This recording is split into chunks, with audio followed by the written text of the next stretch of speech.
राष्ट्रीय अध्यक्ष आदरणीय अखिलेश यादव जी के नेतृत्व में अपनी आस्था व्यक्त की है, उस अवसर पे आज मंच पर बैठे हुए समाजवादी पार्टी के राष्ट्रीय अध्यक्ष परम आदरणीय अखिलेश यादव जी और यहाँ पर उपस्थित सभी जो गणमान्य व्यक्ति आए हुए हैं, मीडिया के साथियों, बंधुओं, मित्रों,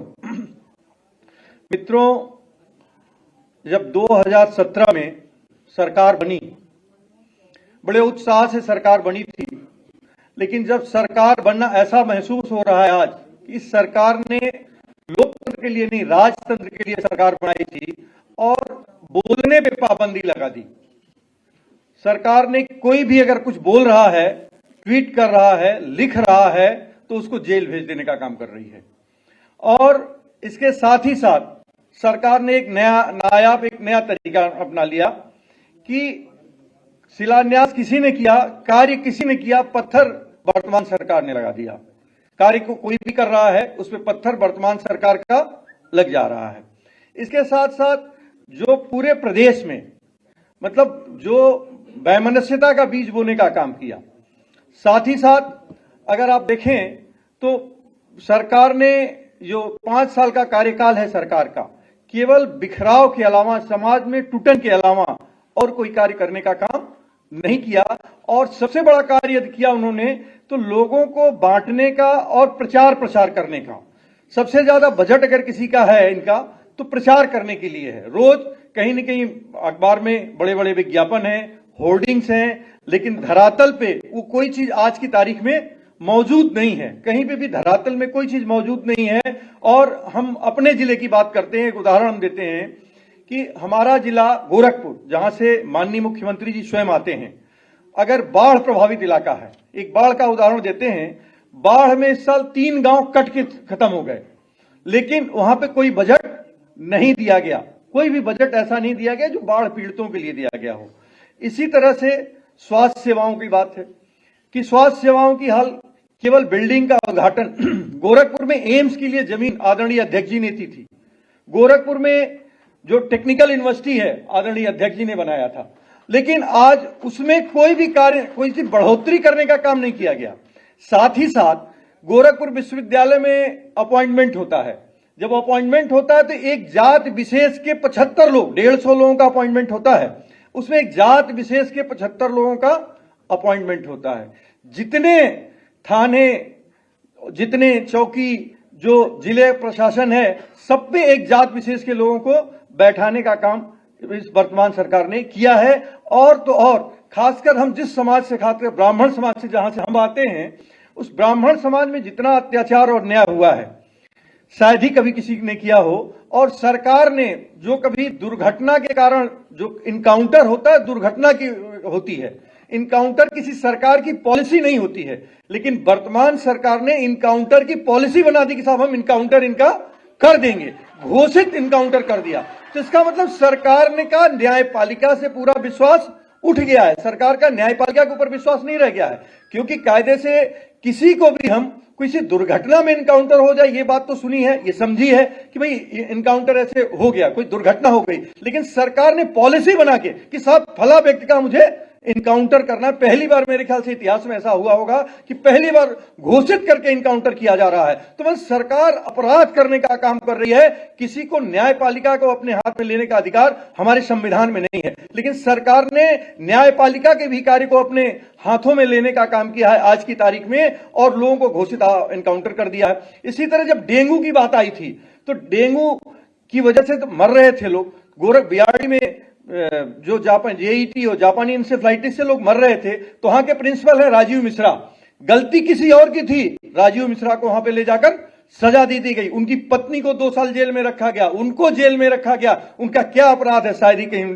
किसी को मालूम हो। कफील जिसने सेवा करने का काम किया था उसको जेल में रखने का काम किया। अभी आप देखिए विवेक तिवारी की यहां हत्या कर दी गई, ऊंचाहार में हत्या हो गई, 5-5, 6-6 हत्याएं ऊंचाहार में हो गई। इसी तरह भी गोरखपुर में 24 नवंबर को दिन दहाड़े जो कि कहा जाता है कि कानून व्यवस्था बेहतर है, सीएम सिटी है, वहां पे एक अंकुर शुक्ला नाम के नौजवान की ईंटे से कूंच कर हत्या की गई है।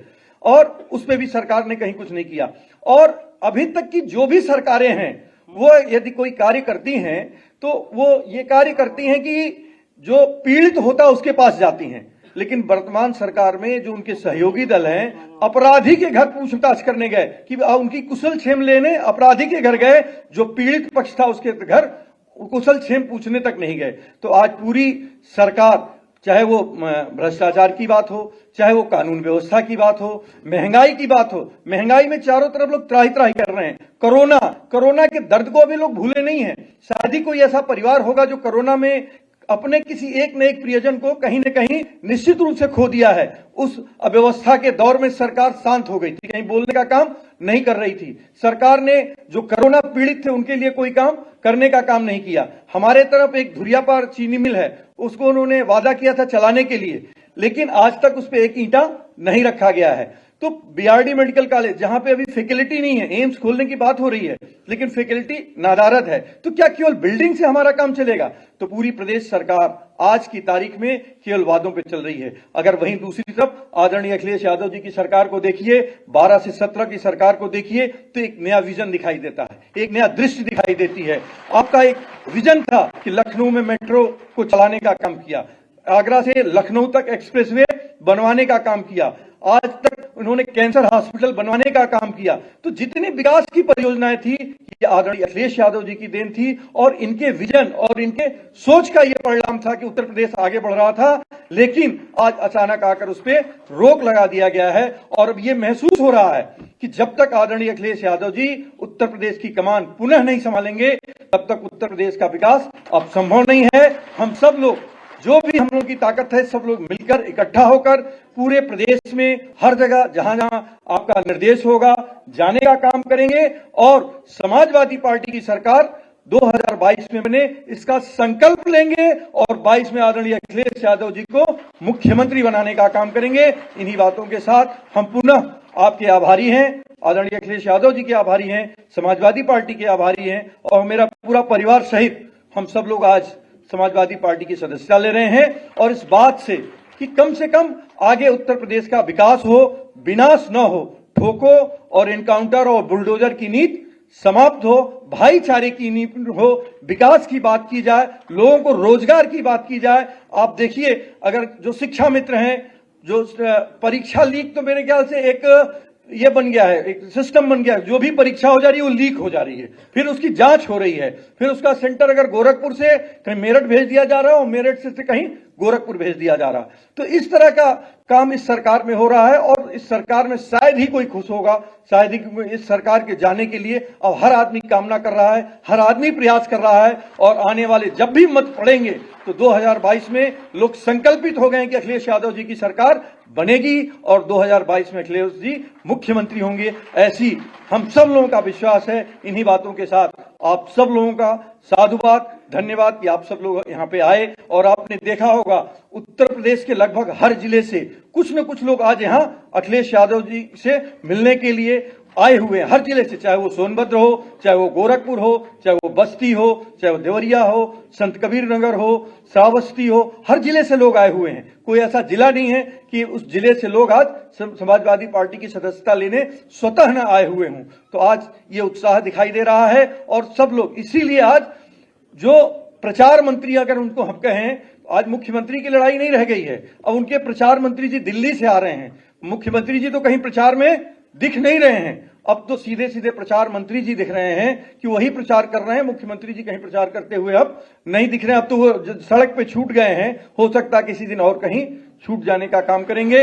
इन्हीं बातों के साथ हम अपनी वाणी को विराम देते हैं क्योंकि अभी आगे के ढेर सारे कार्यक्रम हैं। जय हिंद, जय भारत। हमारे बीच में